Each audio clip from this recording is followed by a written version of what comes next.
Hey everyone, and welcome back to our channel. In today's video, we are going to show you how to scan with Evernote. Let's begin. Now, the first thing that you need to do to scan documents with Evernote is to follow these simple steps, all right? Number one is download the Evernote app.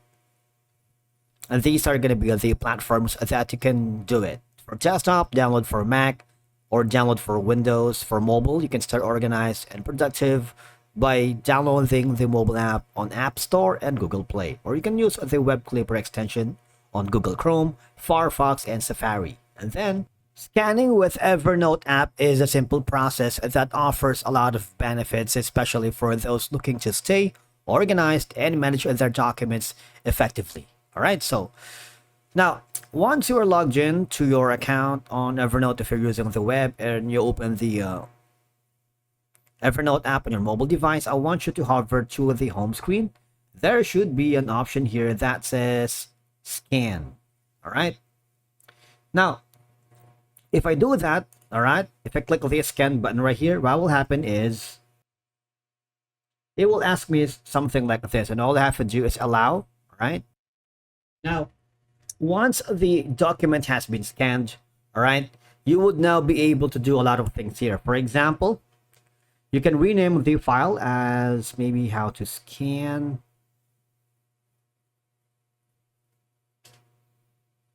All right,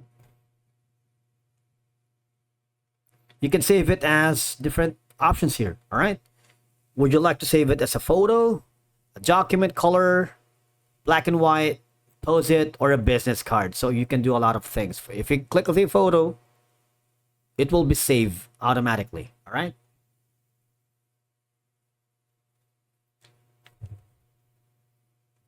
now from here, if you want to save it again, you have the options to save it as a photo, document color, post-it note, or a business card, wherein you can put in as much as information as you can. So there's a lot that you can do with scanning here in Evernote. All right, you can store scanned documents alongside your notes, making it easy, everything in one place. You can use tags, for example, deep labs.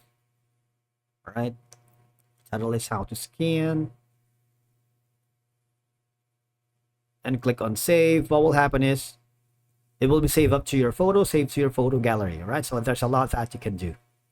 Now, the good thing about the Evernote scan is you can add notes, all right, highlights, or even annotate your scanned images within the Evernote. This helps you make revisions or add context to the scanned documents. Not only that, if you hover to the upper left corner, if you go to the settings, you want to make sure to sync that to your other devices, because if you sync that, your scanned documents will be synced across all devices, meaning you can access them anywhere, whether on your phone, tablet, or computer, because the cloud storage ensures your documents are backed and secure. All right, and that's it for today's video. Thank you so much for watching. We will see you again in the next one.